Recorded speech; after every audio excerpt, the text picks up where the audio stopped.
Fala, nação rubro-negra, sejam bem-vindos ao nosso canal, o seu canal de react do Mengão. Se você não é inscrito no nosso canal, se inscreva, deixe o seu like e deixe o seu comentário aí abaixo. Nação, hoje o Mengão ganhou novamente, 1-0 sobre o Atlético Mineiro, um jogo bem pegado, o Atlético Mineiro jogou bem retrancado e foi uma dificuldade para conseguir fazer esse gol, mas esse gol saiu e o Mengão venceu. Vamos ver aqui agora a coletiva de imprensa do técnico Felipe Luiz. Boa noite, Felipe. Natália Brasil, aqui da Rádio Roquete Pinto. Queria te fazer uma pergunta, Felipe, que até algumas pessoas aqui nas redes sociais me pediram para te fazer, que é algo que todo mundo tem percebido. O Flamengo, 3 jogos, 3 gols de bola parada. E aí eu queria saber de você o quanto da chegada do Rodrigo Caio tem o dedo nisso. Bom, bola parada é uma das fases do jogo, damos a importância que ela merece, né, porque jogos bloqueados muitas vezes são desbloqueados na bola parada e acreditamos que a chegada do Rodrigo Caio, junto com toda a comissão, tenha com certeza influenciado muito nessa potência, né? E agora os próprios jogadores acreditam e estão se sentindo poderosos outra vez na bola parada, e isso é importante, que eles gostem, que eles sintam o gosto por isso e que vejam sempre que resolve jogos. Boa noite, Felipe. Léo José, do Coluna do Fla. Nesse primeiro contato que você já teve com o Royal e com o Saul, você já tem mais ou menos uma projeção de quando eles vão estar à disposição? E, rapidinho, sobre o Saul, qual posição que você imagina que ele encaixe melhor no time? Mais pela direita, pela esquerda, centralizado? Bom, falei com os dois. O Saul está sem jogar desde maio, se não me engano, mas vinha treinando, né? Não vinha treinando com a equipe, vinha treinando sem bola, no caso, só condicionando. Então ele está condicionado, mas ainda precisa de mais tempo, mais treinos, e o Emerson vinha fazendo a pré-temporada junto com a equipe, né? Então pode ser que a gente possa contar com ele aí um pouco antes, mas eu acredito que sejam os dois rápido, porque estão muito em forma, são jovens e tem essa memória muscular que é importante. Sobre a posição do Saul, vejo ele em todas as posições do meio campo e é um cara que vai somar muita qualidade para a gente, competitividade, é um cara super competitivo. Tem muita chegada na área, tem gol, cabeceia muito bem, além da qualidade técnica individual que é o que fez ele fazer a carreira que ele fez. Então, estamos muito felizes de poder contar com ele aqui. Felipe, boa noite aqui embaixo. Tá, tudo bem. Fernando Silva, pouco tempo você deu uma declaração sobre o Matheus Cunha, que ele seria o goleiro da Copa do Brasil. A gente sabe que ele tem um pré-contrato assinado com o Cruzeiro, já vai o primeiro jogo da Copa do Brasil quinta-feira. Queria saber se vai manter os seus planos de botar ele para atuar na Copa do Brasil, ou se você tem outros planos para ele. Obrigado. Não, eu falei que ele ia jogar contra o Botafogo da Paraíba. Não falei que ele ia ser o goleiro das Copas, né? Falei que ele ia jogar contra o Botafogo. Ainda não decidimos a equipe, mas é uma possibilidade que ele possa jogar, ou também uma possibilidade que o Rossi continue. Isso a gente vai decidir ainda essa semana. Felipe, Raíza Simplício da Gol Brasil e da revista Placar. Eu queria saber como é que está a situação do Nico de la Cruz, né? Ele foi liberado esse final de semana para viajar, ficar lá com a família dele, mas queria entender o que aconteceu exatamente, como é que ele está clinicamente e quais são os seus planos assim para ele. Quando você acha que ele vai estar à disposição? Porque a gente vê no meio-campo, né, tem a questão do Alan, que também teve que fazer um controle de carga, a gente vê o Jorginho também jogando direto 90 minutos, então em determinado momento a gente acredita que você vai precisar do Nico. Bom, o Nico é um jogador agora que está no departamento médico, então quem define os horários e as folgas é o departamento médico, né? Uma pergunta para eles, também o prazo é uma pergunta para o Dr. Sasaki. E do meu caso, da minha parte com o Nico, a única coisa que eu posso dizer é que um jogador extraordinário nos ajudou muito até essa lesão pré-mundial.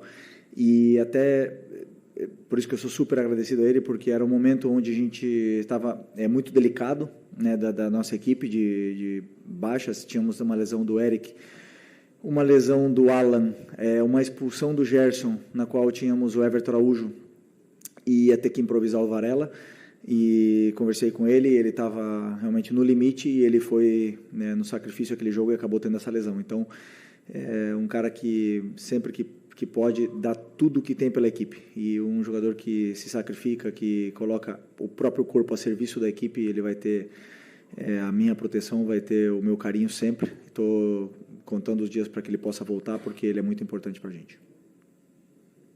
Felipe, Rodrigo Ramos, eu queria falar aqui do jogo coletivo do Flamengo, tendo em vista que o Flamengo hoje é o melhor ataque do Campeonato Brasileiro, a melhor defesa, porém os defensores foram os jogadores que deram as vitórias ao Flamengo. Para você, quão é importante esse jogo coletivo do Flamengo, tendo em vista que os atacantes fazem gol, os zagueiros fazem gol, todos se ajudam mutuamente?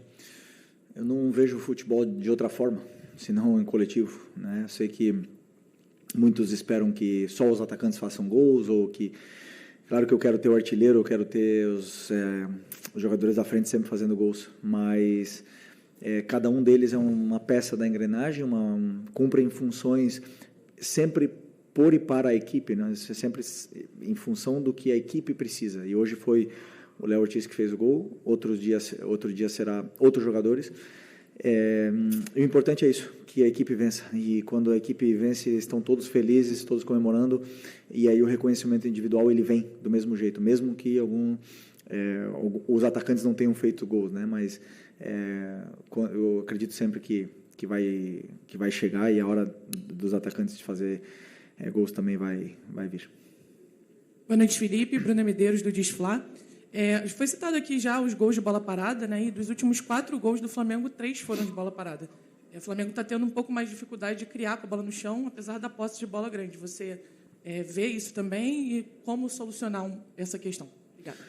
Bom, como eu falei na outra pergunta, a bola parada ela é uma fase do jogo, né? Então é uma forma de criar. Se você tem 8 escanteios, você tem 8 cruzamentos na área de forma perigosa, com jogadores importantes e determinantes na parte da fase da bola parada. Então, é uma das fases, né? Claro que os últimos adversários aí, tirando o Santos, o Bragantino também, mas são adversários que tentaram se fechar um pouco, se fechar mais. Hoje foi muito difícil, né? O jeito que o Atlético jogou. E isso, claro, os jogadores sabem que são 90 minutos, que temos que ter paciência, temos que defender bem, e no final das contas o gol pode chegar de várias formas, e chegou, e o importante é a vitória. Claro que temos muito a evoluir, melhorar na criação, mas como eu falei, a bola parada tem uma importância muito grande. Não podemos achar que só porque foi de bola parada o time não cria, senão criou muito para gerar todos esses escanteios. Felipe, boa noite. Gabriel Reis, canal Pará Rubro Negro. Cara, eu não tenho como não falar disso. O Bruno Henrique estava muito chateado no campo, falando que o Ramon Abate-Abel chamou ele e o Hulk e falou: ou é pênalti e amarelo, ou é falta, vermelho, ele vai no VAR, volta, dá um amarelo.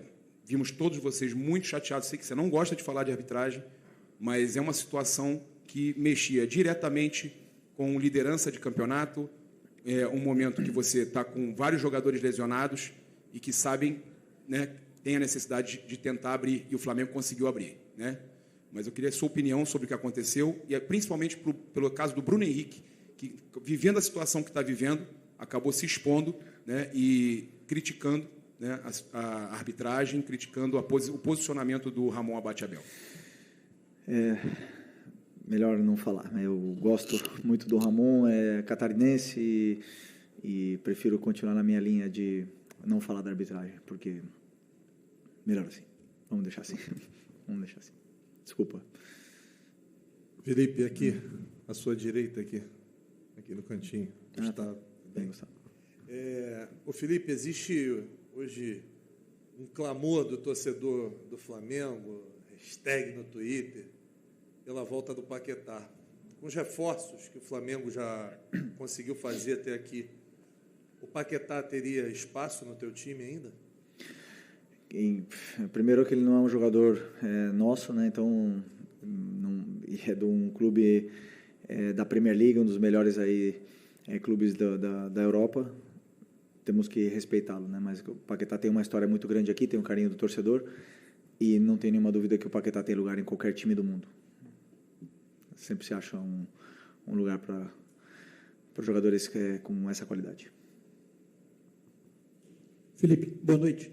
Queria te perguntar sobre duas situações do jogo, se alguma delas te surpreendeu. A primeira, não que o Atlético fizesse encaixe individual, que isso já é habitual, mas a forma como esses encaixes foram divididos, assim, que o Fausto Vera fosse quem encaixasse no Plata, que o Coelho saísse da esquerda e fosse dentro junto com o Hulk e Rony para fazer tipo um 3 contra 4 na saída do Flamengo de zagueiros e volantes, se isso foi um fator que de alguma maneira dificultou um pouco o jogo a progredir, e o segundo, que esses encaixes individuais se mantivessem mesmo quando o Atlético defendia muito baixo, muito perto da área dele. Quanto foi difícil entrar numa defesa com esse tipo de perseguição o tempo todo? Para o treinador sempre é diferente, né? Dar soluções quando existem essas perseguições, esses encaixes individuais. Tínhamos um plano, os jogadores que encaixavam, como você falou, mudou, mas não significava nada, porque contávamos que os nossos jogadores de ataque estariam com esses encaixes. Portanto, o que sim aconteceu, que nosso time foi mais vertical do que gostaríamos, não estava tão fino com a bola, e principalmente no começo do jogo, em algumas passagens dos nossos laterais e alguns passes verticais que não eram indicados naquele momento, principalmente com essa defesa homem a homem, lá atrás, né? Então geraram contra-ataques. Então nesse momento também optei por não subir tanto com os laterais, porque eles estavam aproveitando muito as subidas dos nossos laterais, e o contra-ataque deles com Rony, Coelho e Hulk, claro que é letal. Então optamos por isso, e as outras vantagens que sabíamos que poderíamos ter não foi aproveitada. Talvez gerou um pouco de ansiedade nos nossos jogadores, mas é uma coisa que podemos corrigir, né? E principalmente que podemos melhorar, enquanto esses encaixes são os ataques do espaço, que com certeza teremos dias agora para poder treinar e preparar melhor. Fechou? Essa aí, né? Felipe, boa noite. Bruno Castanha, B2 Esporte. Eu ia perguntar exatamente isso, sobre a questão dos encaixes, de perseguições longas que o Atlético fazia, né, durante o campo. Mas é que você acabou de falar sobre os laterais. Você deixou, né, a largura para os laterais, fez ultrapassagem, até estava pedindo para aquela bola, né, diagonal para entrar, mas agora você falou que segurou, né, os laterais. Você botou os 2 meias por dentro também. Nesse jogo congestionado, realmente não faltou, de repente, um pouco de largura, né, com os 2 meias por dentro também, que ele muito congestionado com essa marcação do Atlético muito baixa, com vários jogadores jogando baixo? Obrigado. Não, eu acredito que, por exemplo, com esse tipo de encaixe, se você levar até os laterais, acaba formando uma linha de 6, 7, então, de repente, não é tão positivo, né? No caso de, por exemplo, dar amplitude com pontas, deixaria meu atacante sozinho com 3 na frente. Então, são escolhas que eu fui tomando durante o jogo, também não só pensando na fase ofensiva, senão na transição, que existia um contra-ataque perigoso, e o nosso time conseguiu gerar, em certos momentos, essas situações para levar o time até a área, mas como o teu companheiro bem falou, os encaixes eles existem até na área, né? Mas isso vai muito daí da individualidade do jogador, da imposição técnica que ele tenha sobre o adversário que esteja defendendo ele.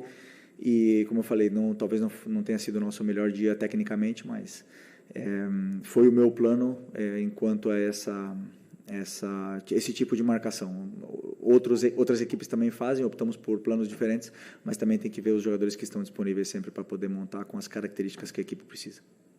Felipe, boa noite. Boa noite. Pensando agora no próximo jogo, os 4 confrontos que envolvem apenas os times da Série A nas oitavas da Copa do Brasil, eles têm uma coisa em comum, que são confrontos de times que disputaram o Mundial de Clubes contra times que descansaram, aproveitaram esse período aqui no Brasil para fazer uma espécie de pré-temporada. Você já tem enfrentado isso nessas últimas rodadas aí do Brasileiro, mas você acha que isso pode ser determinante? Quem pode levar a vantagem nisso? Um time que disputou o Mundial, continuou com o ritmo de jogo, vem com a moral levantada, ou um time que chega mais descansado? Você acha que isso pode fazer diferença? Sinceramente, eu acredito que o futebol, a moral, como você falou, ela é dia a dia, semana a semana, né? Se você perde um jogo, a moral baixa, o jogador perde confiança e isso é jogo a jogo. Até mesmo, às vezes, os jogadores eles sentem essas mudanças nos treinos, né? Então, não acredito que o Mundial tenha influência, que sim, a forma que jogamos o Mundial e que tentamos chegar o mais longe possível, nos deu confiança internamente no que está sendo feito, no modelo, a gente pôde se comparar com os grandes e isso os jogadores, sem nenhuma dúvida, se sentem mais poderosos, entre aspas, né, quando a gente faz jogos desse calibre, mas não acredito que os times que jogaram o Mundial vão ter alguma vantagem ou vice-versa, né, sobre os times da Copa. Oi, Felipe aqui, David Sharp, tudo bem? Parabéns pela vitória, pela liderança, pela retomada da liderança. Eu vou te perguntar sobre posse de bola, porque o Flamengo vem sempre tendo mais de 60% de posse de bola nos seus jogos. Mas hoje, de novo, assim como no último jogo com o Bragantino, o coeficiente de gols esperados do Atlético Mineiro foi maior, foi 1,12 contra 0,82. Ou seja, o Atlético Mineiro teve chances, né? Mesmo com uma posse de bola muito inferior. Aí eu te pergunto, às vezes não seria mais interessante diversificar esse modelo de jogo, com menos posse de bola, com um time mais vertical, talvez mais arriscando um pouco mais, para que tenha menos posse de bola, mas seja mais contundente, como o Sampaoli falou, e até sobre o modelo de jogo mesmo, como a gente está falando aqui, se você quiser comentar o que falou o Alcaraz agora, essa entrevista que ele deu. Primeiro, sobre a verticalidade, hoje meu time foi extremamente vertical, e perdemos bolas e geramos esse coeficiente negativo ou positivo para o Atlético Mineiro, contra-ataques. Então, não quer dizer que você, com bola verticalizando, vai ter... Depende muito da qualidade técnica, da qualidade individual defensiva do adversário, da qualidade coletiva do adversário em defender também, e vai gerar dificuldades. Cada time tem uma forma de defender e nem sempre é fácil entrar. É um time super qualificado e ainda por cima está fazendo contratações ainda que vão potencializar ainda mais essa equipe. É uma equipe muito forte e não é fácil entrar. Não é fácil entrar. Agora, vamos pensar, vamos jogar sem a bola, dar a bola para o adversário e ficar em bloco baixo? Aí eu queria ver se as perguntas estariam sendo dessa maneira aqui. Eu não posso reclamar. Meu time é líder, melhor ataque, melhor defesa. Não tenho que pensar em mudar o modelo. Tenho que pensar em continuar vencendo, simplesmente. Mas nós variamos. Hoje jogamos com 2 atacantes, como o teu companheiro falou, com as pontas por dentro. Laterais passaram, depois pararam de passar. Depois entrou o Wallace. E aí as variações elas existem. Muitas vezes jogamos com 3, jogamos com 2. Está aí. Está aí. As variações estão aí. Esperar em bloco baixo? Nunca. Boa noite, Felipe. Aqui, Isabelle Costa, Canal Gold. Queria te perguntar sobre o planejamento para os próximos jogos, porque o Flamengo já enfrenta novamente o Atlético Mineiro pela Copa do Brasil, primeiro jogo, depois tem Ceará, em Fortaleza, e depois tem o jogo também de decisão da Copa do Brasil. Você pensa em poupar para algum desses jogos? Qual é o teu planejamento? E aproveitar que acho que você não respondeu a situação do Alcaraz, porque ele deu a declaração falando que tinham falado muita mentira e que você, o Boto e ele sabiam porque ele saiu. E eu queria te dar a oportunidade para falar sobre isso. Obrigada. Planejamento para quinta-feira, a partir de amanhã, será feito. Jogo a jogo. Não penso além da quinta-feira. Temos que vencer com as melhores peças que temos esse jogo da Copa e depois, domingo, será outro jogo. Sobre o Alcaraz, eu falei já. Eu falei depois do título da Supercopa do Brasil. Falei toda a situação. Absolutamente tudo. É um menino que eu tenho um homem, né, que eu tenho um carinho gigantesco. Foi campeão do meu lado e já falei tudo. É só vocês reverem a entrevista e ali tá tudo o que eu penso sobre essa situação e ele sabe que tudo, o carinho que eu tenho por ele. Aliás, nós falamos e é um menino muito especial na qual eu desejo o melhor e absolutamente agradecido por tudo. Felipe, aqui, boa noite. Felipe, na última quarta-feira você falou sobre a união do elenco, que é um elenco muito unido.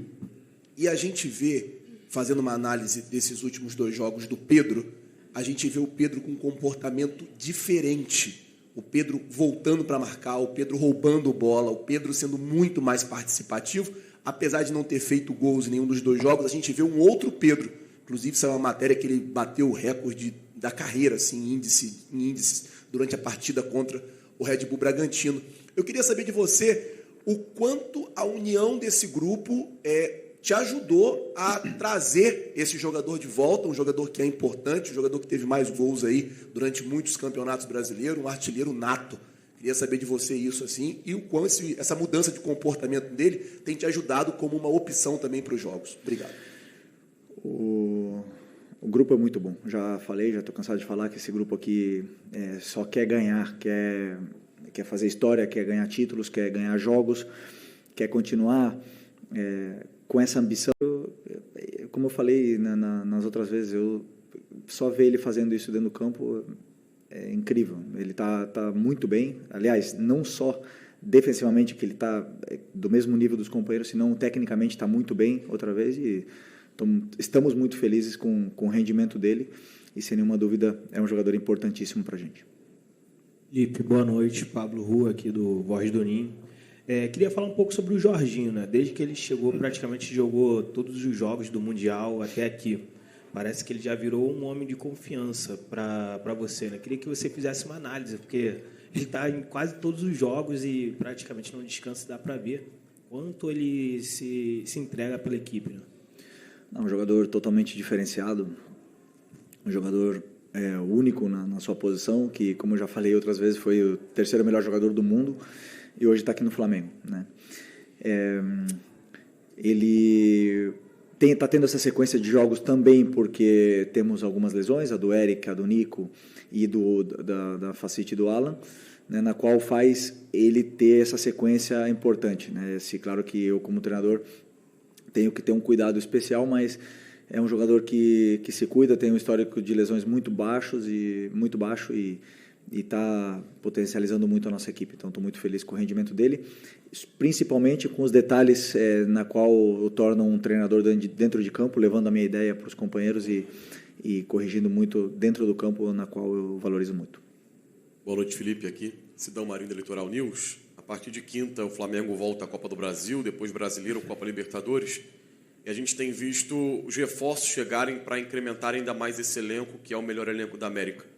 Em cima disso, e também no ótimo momento que o Flamengo vem vivendo, queria te perguntar a respeito das 3 competições.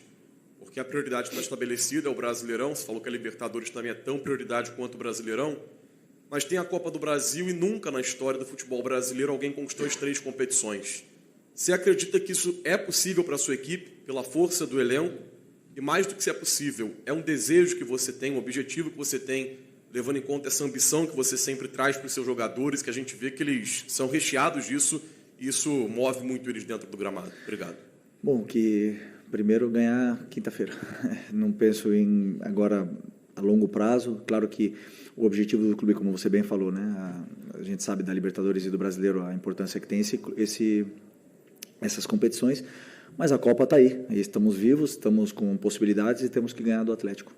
E conforme forem passando os jogos, a gente vai ver onde a gente vai chegar em todas elas, né? Porque não dá para falar, vamos ganhar todas elas e no final não chegar em nenhuma. Então, como eu sempre falo, jogo a jogo, ganhar quinta, vamos ir para ganhar quinta-feira e tentar fazer um grande jogo para poder fazer um resultado bom para a volta. Ok? Boa noite, pessoal. Valeu.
Cara, eu fico observando a inteligência de Felipe Luiz. É um técnico muito inteligente. Ele conseguiu, no intervalo do jogo, perceber onde era que o Atlético estava conseguindo atacar o Flamengo e neutralizou esse contra-ataque do Atlético Mineiro com mudanças táticas, né?